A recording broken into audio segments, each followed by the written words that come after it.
Hi, my name is Eddie C, and welcome to my Positive Podcast. I'll bring you positive stories of people from all walks of life, because everyone has a story to tell. Hi, and welcome back to MPP. I'm Eddie C, and this is my Positive Podcast. Well, people, I'm just so glad to have you all tune back in to me this week, and I want to give a special thanks to everyone who listened last week to the podcast and are following or have decided to subscribe, because that's a beautiful thing to have as many of you all join into my show as possible. That's well appreciated. I've got three wonderful guests this week. One of my guests is actually originally from California and now based here in Europe. I have another guest that's actually coming from Europe and is now living in West Africa. And my third guest is doing something wonderful to help people with the whole pandemic situation we're in. So let's get right into the show and welcome my first guest. Welcome to my Positive Podcast. Well, ladies and gentlemen, my first guest is a friend of mine who she has quite a unique combination of jobs. She's a medical healthcare worker for a couple of hospitals here in Antwerp, and she's also a security guard. So please welcome my first guest, Miss Myriam Storms. Hi, Myriam. Hi, Eddie. Hi. How are you? I'm doing good. How are you doing? I'm okay. Just finished my job because I had night shift last night. Oh, wow. So you must be pretty tired. I'm very glad that you're taking the time out before you turn in to have a conversation with me and be on the show. I appreciate it very much. I'm okay. Well, listen, let me ask you a few questions, of course. That's why you're here. Your main profession being in the healthcare work, how is it coping these times with the pandemic, and what are some of the things you do in your department to help the patients? Well, sometimes it's really hard and you are busy for almost every minute of your shift. But it's not only the physical part that's hard, because sometimes you have to work really hard and you know that because that's part of your job. But it's the psychological part that can be very hard as well. As long as you're at work, you don't think a lot about it. But once you're sitting in your car driving home and then all the things are coming in, then sometimes, sometimes it's hard to swallow. But, we still have a job. From the beginning, from the pandemic, we could still go to work, and there are a lot of other people who can't say that. So I'm glad for that. That's true. Yeah, that's it. Yeah, that's true, because a lot of us are sitting at home, and have to rethink our professions and our jobs, especially in the creative sector, like me, where you're musicians or, but this is one of the things I do to be creative and do some new things. And I'm very fortunate to be able to do this show. And bring some positivity out to people, and have people on the show like you to do that as well, to share the stories. It's a really beautiful initiative, really do. Thank you very much. Yeah, well, I think a lot about that, that a lot of people are sitting at home. I know I couldn't do that because I always want to be busy. So if they would let me stay home for so long, that would be a real punishment. But anyway, you're also asking what we do to help the people. Well, with the first wave, there were no visitors allowed for the patients. Nobody was allowed to visit their family in the hospital. Now, the departments I'm working at are most of the time elderly people, like 75 plus. Well, some of them are suffering dementia and some of them are still healthy. But the thing is, they're suffering about being alone, that they don't see their family. That's really, for those people, it's really, really hard. I can imagine that. Pretty heavy. I know you've told me quite a few stories, things that you've had to go through, it must be quite heavy when a patient passes away and you have to let the family know, and that must be a difficult thing as well. Well, and now with this Corona thing, family is not allowed to see their family member that died anymore.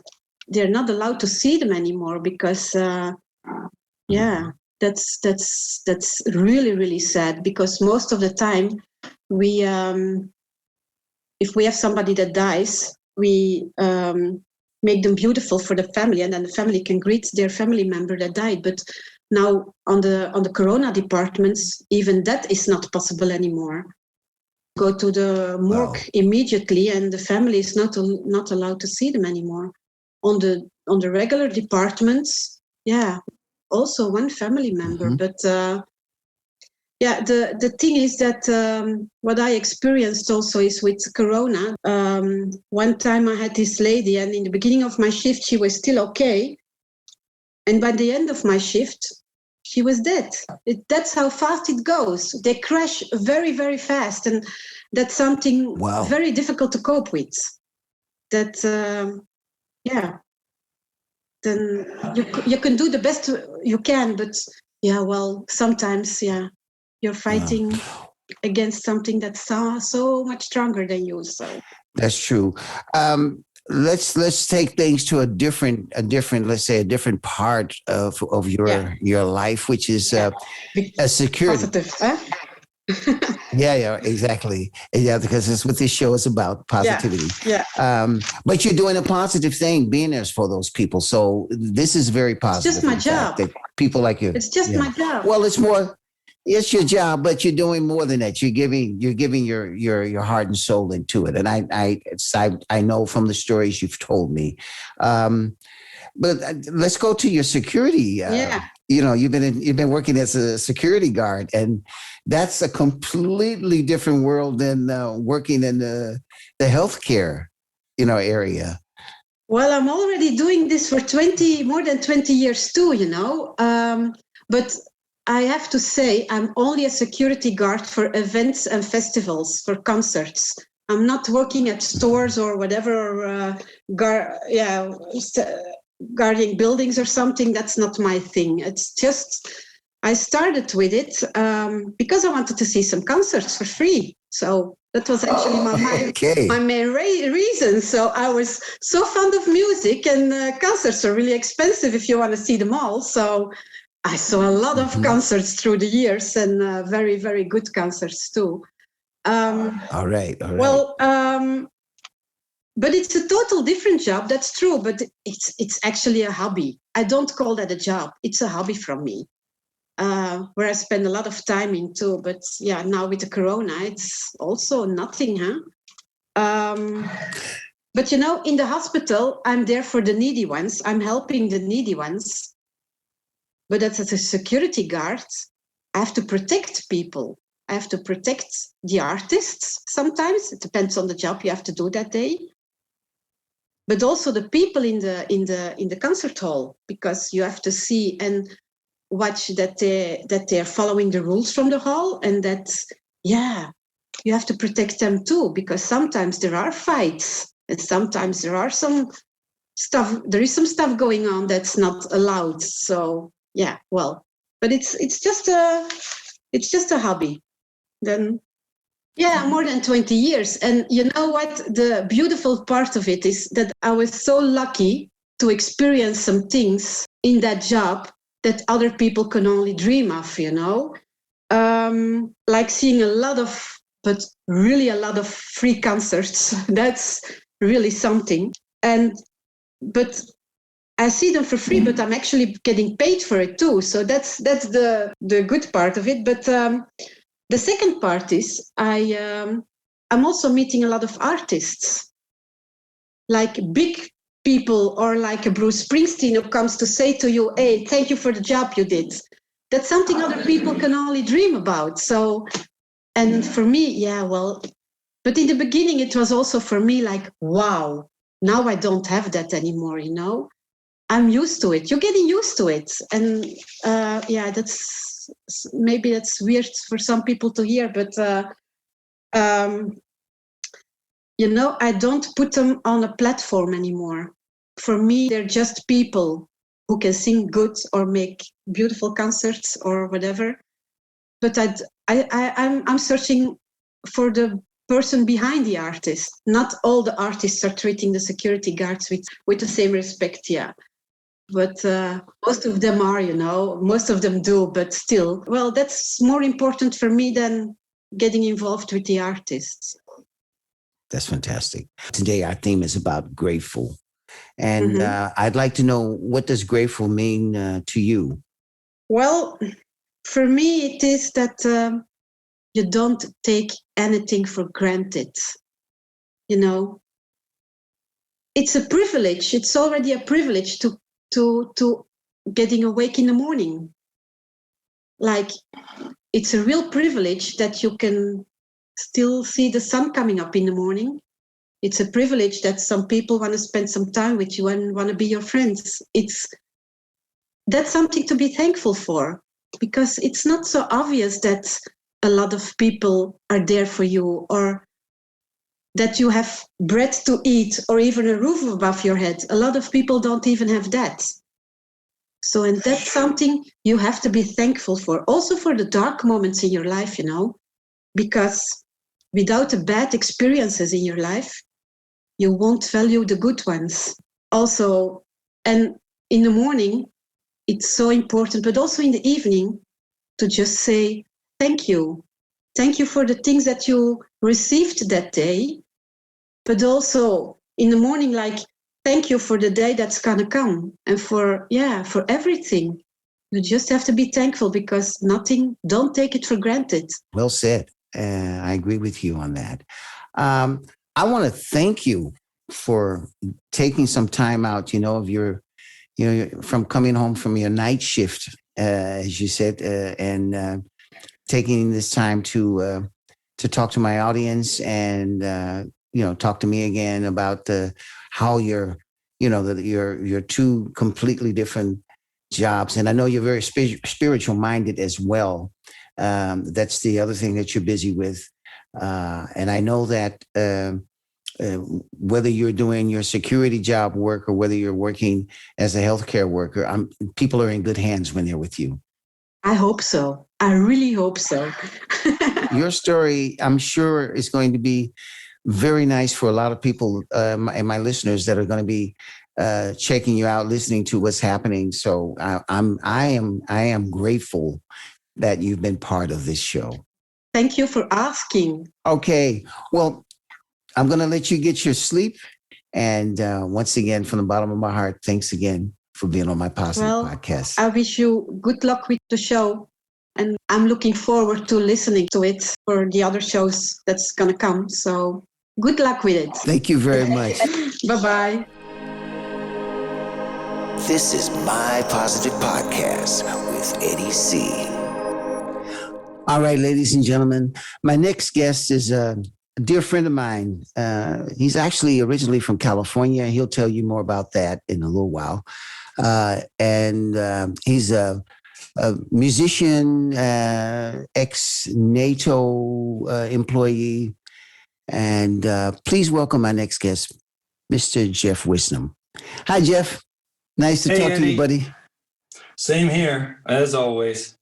So, tell me, of course, you're originally from the States like me, but tell me, how did you end up in Belgium and working for NATO and, break it down to me, buddy.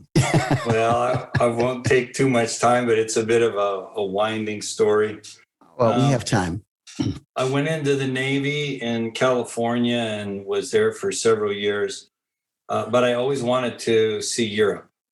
Okay. And basically, I just had an interest. I love history, and I had seen a lot with Europe.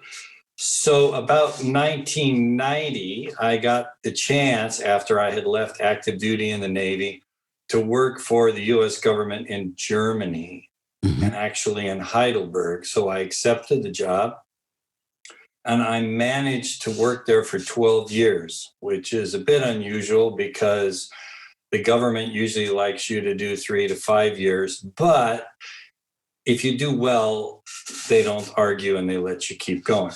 So I was fortunate for that. And after about the 11th year, and it's not very common anymore. I happened to stumble onto an job announcement for NATO here in Brussels, Belgium. And I applied thinking nothing would happen.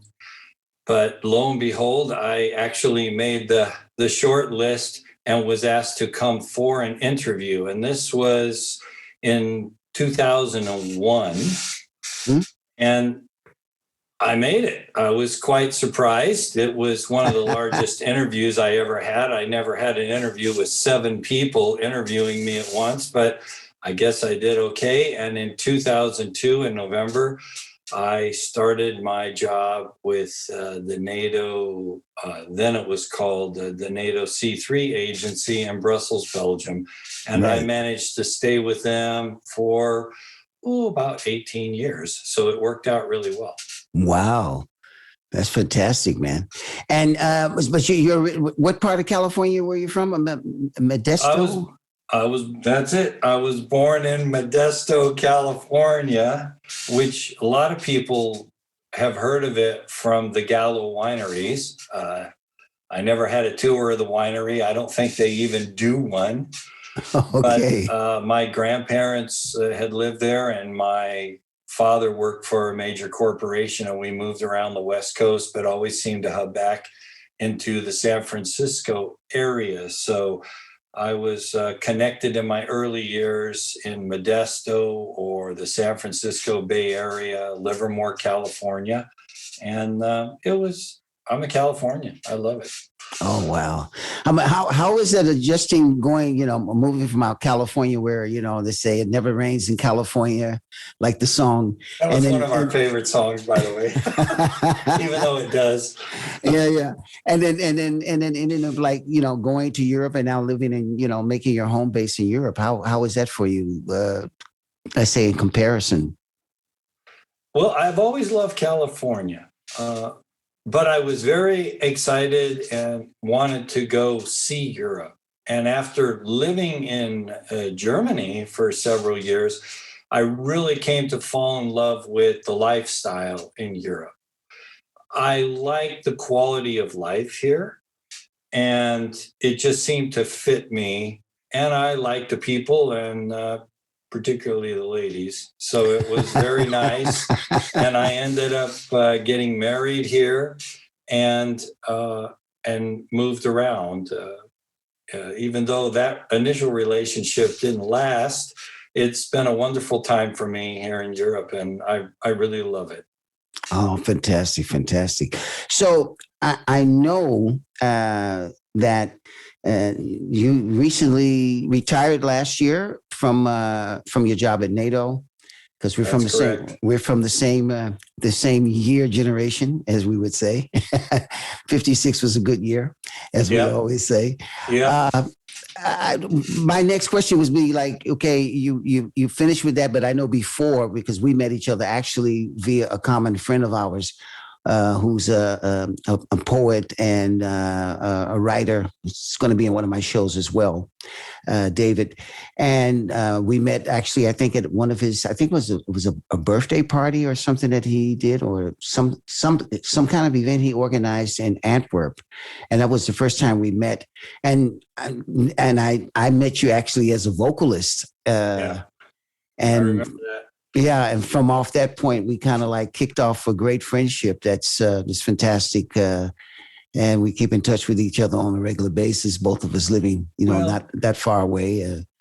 It's one of those things, as you say. I'm grateful for that. So yeah, for sure.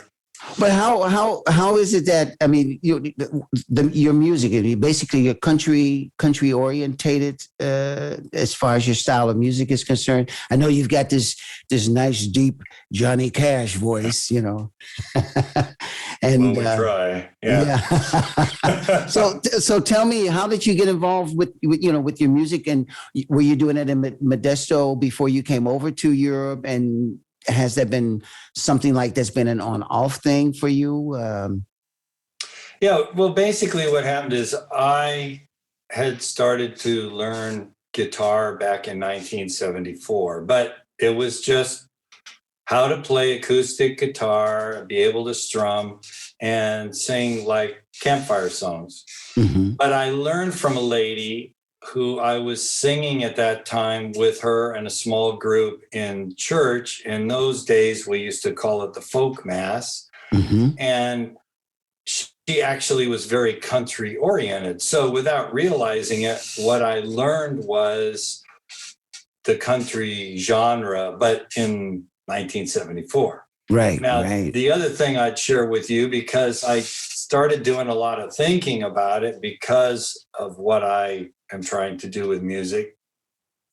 My dad loved country, and it was in the background through my whole life. I just never realized that's what it was. So as I look back, I go, yeah, I was surrounded by country. And I spent some years in Texas, where I also worked on a horse ranch. So I was a little bit of cowboy mixed in there with everything else. And country genre, it's the easiest for me. I keep trying to learn how to play rock on an acoustic guitar, and somehow it just kind of comes out country rock. So, but I stop fighting it. I just go with the flow, and I have a lot of fun with it. I love the music. Well, you've done one of your albums that I produced with you, because a lot of people would not Chill Out think Studios. Yeah, exactly, and they wouldn't think that I would be somebody producing a country album. But I mean, I was born in Virginia, so I've got that country in me as well. As I recall, you did really good with the banjo.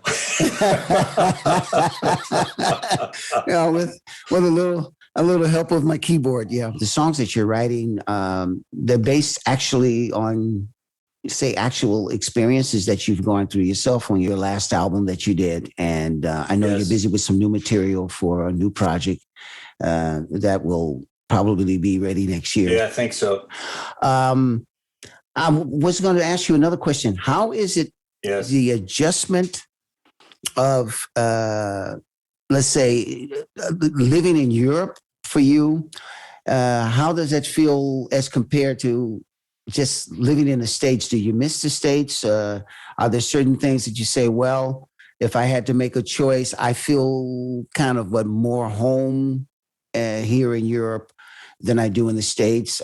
For me, it's a very simple, cut and dry question. I mean, I feel quite at home here. I mean, I've been here since 1975 in Europe, and I've become, I guess, more European. But you're a rock star. I don't know about all that.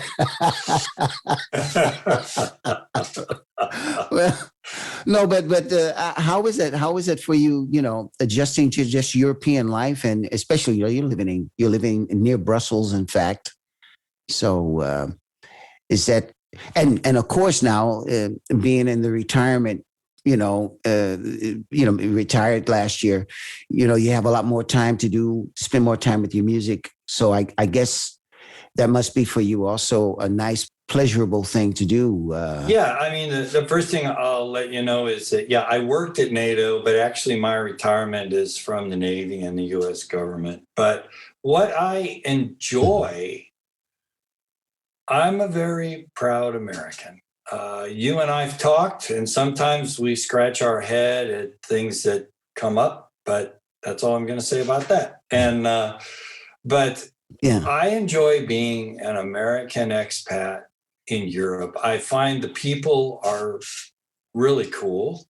I have my American friends and my American family what makes it bearable to me is I can go home and visit my mom, my sister, several times a year if I want, and I usually do.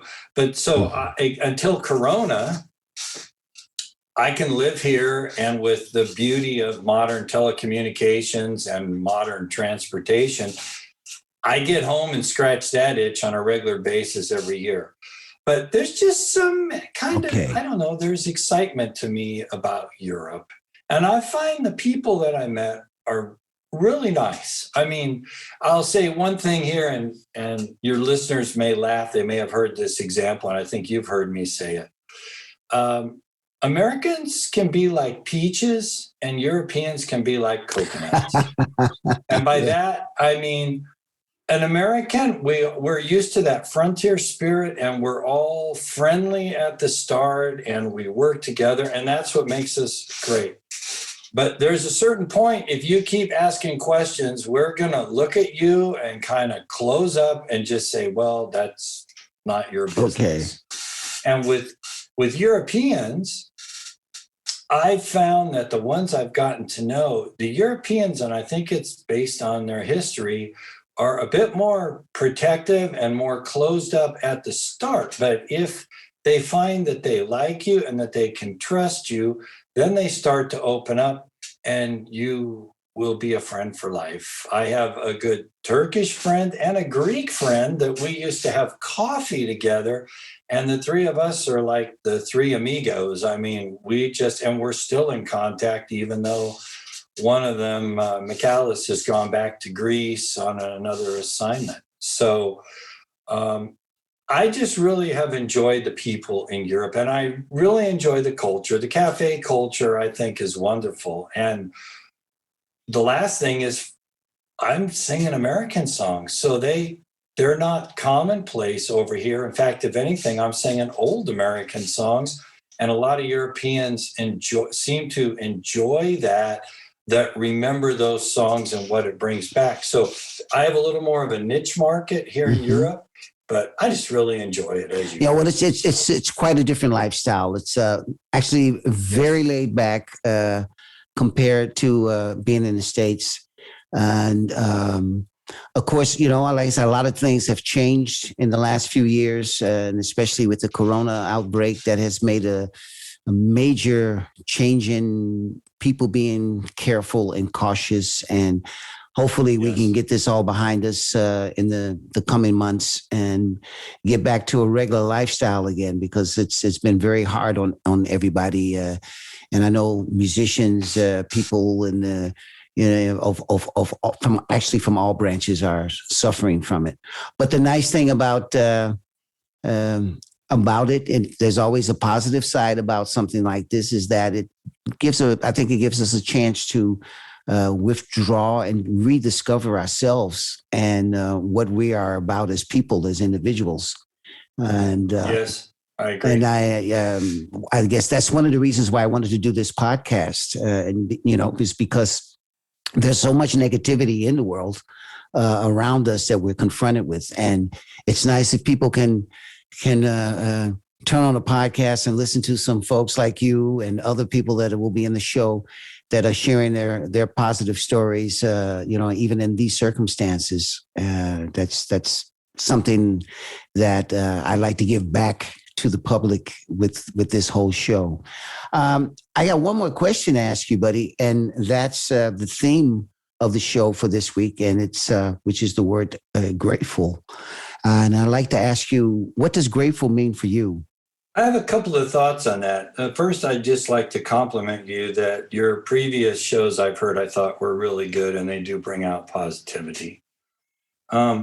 Regarding grateful, I had my own idea, but just to be sure, I looked it up in Webster's, and the definition that I liked was appreciative of benefits received or being blessed. And that's how I've always thought of it. And I'm just really happy that I've lived this long, that I've achieved what I've achieved in life, and that I'm actually living a fairly comfortable life. And I'm just grateful every day. And one other thing I'd like to add on that is that I have read articles that say one of the best things we can do as we grow older is be grateful, because it puts you in a positive mindset. And I know you know that because you've been through a lot and you're still very grateful. And I totally agree that when I'm grateful, I actually feel very happy. And I think it's just having an optimistic feeling about your life, and no matter how old you are, what's ahead of you. And as I say, kind of like being blessed, if people accept that, the use of that word, you're just satisfied with what you've got. You're happy at where you are. And so that makes you optimistic. And I think it can transmit to other people as well, so that the people you come in contact with actually can have positive feelings or happy feelings, while they're with us. Yeah, I agree with you wholeheartedly on that, buddy. Well, we've had many discussions about that, and yes, and I'm about positivity. No matter what's going wrong, you try to make a positive thing out of it, or see it's always a lesson. When something bad happens, it's going to be a lesson, and you'll pick up something from it. And you can go around worrying about things, or you can be busy trying to do something that's going to take the worry off and just experience life. I mean, we live now. We live now. We don't know. Yes. We don't know what tomorrow is going to bring us. So enjoy the moment. Look forward to good things. And I think with a positive outlook, you can accomplish a lot. And you don't need a lot to be happy. Yes, that's very true. And I remember that old saying that I know when one door closes, two more open up. And I think you and I both experienced that. Yeah, nothing.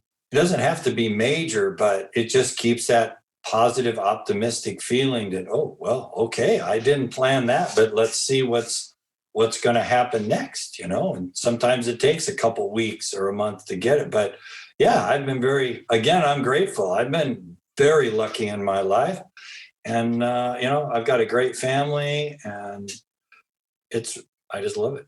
Oh, well, Jeff, I want to thank you for, coming on the show and sharing your story, and your bringing your positive vibes to the thing. I'm very grateful to have you as a dear friend as well. Thanks, two of us. And looking forward to seeing you pretty soon. Yeah, as soon as they stop the lockdowns, I'll be there. All right, buddy. Looking forward to that, man. And you take good care. Okay, Eddie. You take good care of yourself. A lot of love to you, brother. Thank you, and back to you. All right, Bye-bye. buddy. Bye-bye. My name is Eddie C., and you're listening to My Positive Podcast.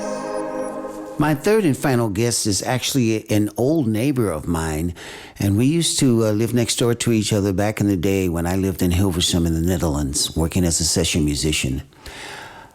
She actually became a police officer for many years, and in her last few years before she decided to stop and retire, she ended up going to Gambia, and actually at one point ended up in Senegal, and now has a guest house. Please welcome my dear friend, Miss Mieke Visser. Hi, Mieke. Yes, welcome to the Eddie. show. It's been nice a long to meet time. you again after so many years on this beautiful podcast for your new show. It's same here. So tell me, how did you end up moving from Hilversum and working for the police to Abéné, Senegal? You want to explain that to me, because that's quite a journey. Yeah, actually, it's quite a journey because, after we meet, like you said, in Hilversum, we were neighbors, and, so that was great to meet you in that time. So from Hilversum, it was during my time at the police. I'm like halfway after 14 years at the police force. I go with a friend to Gambia for a holiday because we want to feel the sun and another culture. Yeah, so we go to Gambia. Yeah, and there we have a holiday together. There we meet some guys. And so we say, okay, let's go to Senegal because it's, one of them come from Senegal and he want to re-meet his family. I say, yeah, why not? So we go to Senegal and we go to a village. It's called Abéné. And in Abéné, we meet the family and then I see, wow, what is a beautiful village. And then we walk together from one day from the beach. And then I stop really from a beautiful, beautiful place. And I said, this place, I have to go inside because I see bamboo. And I love bamboo. All my life, I love bamboo. I love the sound of the bamboo. It's like music in my ear. So we go inside. And the first step I take, I say, wow, a lot of things to do here. So I have to go and say, it attracts me. So I was inside and there was a housekeeper there. The owner that moment was not there. I didn't even actually know who was the owner. So we drink some tea, and I make some videos, and I make some photo shoot, and I said thank you very much, and we left, and okay. So in the end, we have a beautiful holiday of 2 weeks and go back to Holland. And then my friend, he said, wow, I Google and I see in Abbenay there's a place for sale. And that is the place you make the videos and the photos. Yeah. She said, yes, it's a woman from Holland and she wants to sell it. I made contact, and after 3 months, I was the really happy owner of now, where I have my living. Okay, and what's the name of your? It's a guest hotel, B&B? You want to tell a little bit about it? We start with my boyfriend. We start in 2009. First, I go half year Holland and half year I work in Holland, and half year I was in Africa here in Abbenay, and then we decide to make it a guest house. Okay. Wow. Yeah, a B&B, a bed and breakfast. So, we make some houses, some huts, African style. And, and we just start. And, and the rest is history, because now it's like 2021. And we're still moving on. Oh, fantastic. And we meet people from all over the world. He's now your husband now, because you got married, right? Yes. I get married. Actually, the guy at that time I met in Gambia. He was a Gambian man. But after he gets, we separate, but we're friends. And then... after some years ago, he passed away of tuberculosis. Yeah, that still happened here, unfortunately. I'm sorry to hear about that. And then after that, there was a gardener, and that was Ajeli. Yes, that was in 2014. And in 2018, we married. We married very traditional, like 3 days, Oh, fantastic. Oh, that's beautiful. Yeah. I saw a few pictures, and actually on one of my songs, I included a couple of photos of your wedding service that you sent me on one of my videos, and which is beautiful photos. So tell me a little bit about the lifestyle differences, in Abbenay compared to in the Netherlands, of course, because those are two completely different worlds. You're now in sunshine and tropical warm weather, and in Holland, of course, it was always a change, sometimes cold, sometimes very rainy, and very flat, of course.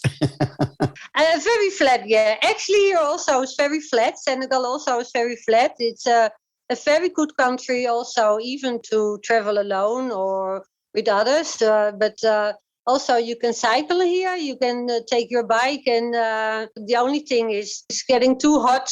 Anyway, yes, it's possible to cycle here. Yes, even on your own or with a group. It's beautiful. And of course, the sun is a good part of that. And we have only like 3 months rain season. It's from July, August, September, and a little tail in October. And the rest is dry season. And the climate is perfect. Okay. It's perfect. Mm-hmm. So what's the average temperature? On the moment, it's like 25, 26 degrees. Wow. And that's the average temperature over the whole year, or does it get hotter? It's getting hotter in the rain season. But, unfortunately, not unfortunately, I'm living near the seaside, 5 minutes from the sea, from the Atlantic Ocean. Wow. So we always have a sea breeze. Oh, fantastic. Yes. But it can be, in the rain season, can be like, 35 degrees or something. It's really, tropical. Okay. So actually in the rainy season, it gets hotter. It's getting hotter. Yes. Wow. But for the nice part, you have the rain is warm. We have a shower outside, so we can even, you jump outside and you have your bath, Okay. It's never cold. Fantastic. It's never cold here because I don't like the cold, actually. Yeah, well, I can agree with you on that one. Yeah. So you've been there now since 2014, right? Or was it earlier? 2007, I was first time here, Mm-hmm. and in 2017, Mm-hmm. I just quit my job from the police force. All right. It was time. It was time for me to move on. Mm-hmm. And all my colleagues said, when you're leaving. I said, okay, today is the day. All righty. Okay. And you sound so happy with the new move. And I haven't seen you in years. You haven't changed a bit. You still has this very fresh look and happy face of yours. It's always fun to see you, whenever we speak with each other. That's great. But the life it's so lively here. The village is lively. It's music. It's like a little bit hippie, old style village. Okay. There's reggae parties, race, ballad. There's always music. Oh, wow. Every day there's music. Every day there's party. Wow. And so how can people get in contact with you that want to come and say visit or book a week or a couple of weeks at your residence? Yes, that is possible. We have a website, and also we are on Facebook, and they give me an email and they can book on my website, and also mouth to mouth. People hear from each other about the name of the guest house. Actually, is guest house Dia Batalo, and Dia Batalo is is a name I choose myself. Okay, what does it mean, Dia Batalo? Yeah, it means there's a big medicine jallo tree here in the compound. Okay. Yes. Okay. And we live under the trees. I think we have like 1,000 trees. We have an original jungle behind. Wow. It's like 1.5 hectare big. Right. So it's about the trees. Everything here is about to breathe. And you need trees to breathe. For me also, I love trees. I cannot breathe without trees. Yes. Oh, fantastic! And it must be very beautiful. I have seen some photos on your website, and I know from time to time you'll post something on your Facebook page, and it really looks very inviting to come down. I have to get down that way one time. I'll put your place on my bucket list just to try to get down there for. Wow, thank you. It will be lovely to have you here and take all your friends. And you can make nice music here. Here really culture is still here. If you want to see Abernès, Senegal, the south of Senegal is so rich and green of nature and fruit. Everything, the food is falling down from the sky, We have mango, we have orange, cassavas, everything. So, that's a big help also for the people here in the south of Casamance, because, it's some extra. Oh, wow. Absolutely. So you were saying that Ajeli, your husband, he's also a musician, right? Mm-hmm. Okay. He plays some guitar, but he plays also the drums. Yes, he's original. He's a Jola, and Jola is an animistic tribe, and where he come from the village, really inside village. They do the casa drum, really from the Casamance. Oh wow! And that is fantastic to hear. Even when we go together, I get a rhythm and you get exciting. You want to dance. Oh, fantastic! Actually, also I do, because I love to dance. And also if people want to learn some drums here, or they want to meet really culture and the African dance. Yeah, just come and visit us and we teach you all. Oh, fantastic. So you're going to send me the information for your website so I can post it on my webpage, and that way people can get in contact with you. And of course, if they look your name up on Facebook, they can also find you to try to book a trip there. From what I see, it must be a very lovely place to go to. And I know you all are great house guests because you used to be my neighbor. So I know we're in good hands if we come down that way. I love to do it because it's so important to I think for the world to meet each other, to care each other. That's also what we do. We care each other. We are neighbors. Yeah, like last Easter, here they have special this year, and we share that, and Christian and Muslims, we all live together. We don't even know. Are you Christian? No, you only know that from the name. But for the rest, it's like we living together. We it's live together. Yes, it's so simple. A real global village. Yeah, and there's no problems with Corona there at the moment. Not here in the south. That's what we know. It's not here in the south where we are living. But of course also in the north, some cities, of course in the big cities, there were some problems with Corona. But Senegal, they know from the sickness Ebola, and malaria and other terrible diseases sometimes still around, or neighbor countries. Yeah, they learn from that, so they deal with that very fast. Okay, that's fantastic. Maybe something the rest of the world could, in the bigger cities here in Europe, could think about as well, following the way you all live. I got one last question for you, actually, and of course that's the theme for this particular week, which is grateful. And I'd like to know, what does grateful mean to you? Grateful to me is like, just live. Make the best of your life. Be grateful for what you have. Less for me always is more. It's not important. You have everything. Care each other and love each other, and make from every day, make it the best day of your life. That's wonderful.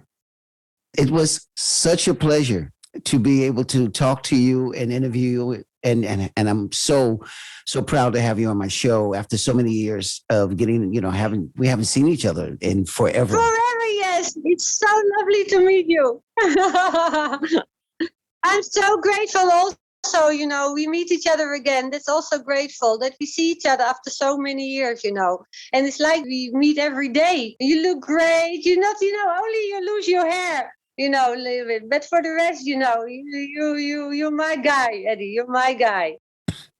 And I wish you so much luck with the show and everything. And all blessings for you, because you deserve it so much. You make me blush.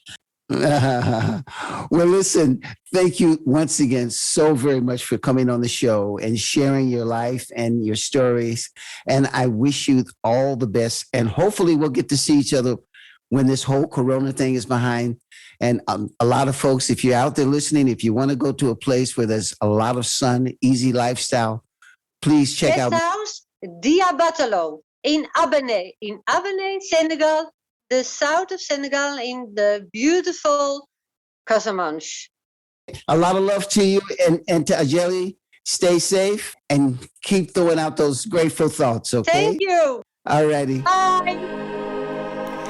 This is My Positive Podcast with Eddie C. Well, I'd like to thank my 3 guests for coming on and sharing their wonderful stories. As you know, each week I have a theme based on the last question that I asked my 3 guests. And this week's theme is grateful. Here's my quote. Grateful. A privilege to awake in the morning and see the sunlight of a brand new day. Having friends and loved ones spending time with you. Food to eat and a roof over your head. The definition of Webster, appreciative of benefits received or being blessed. Happy to achieve whatever it may be to you. Satisfied with the simple things in life. Because less is more. And not taking things for granted. Grateful to be who you are.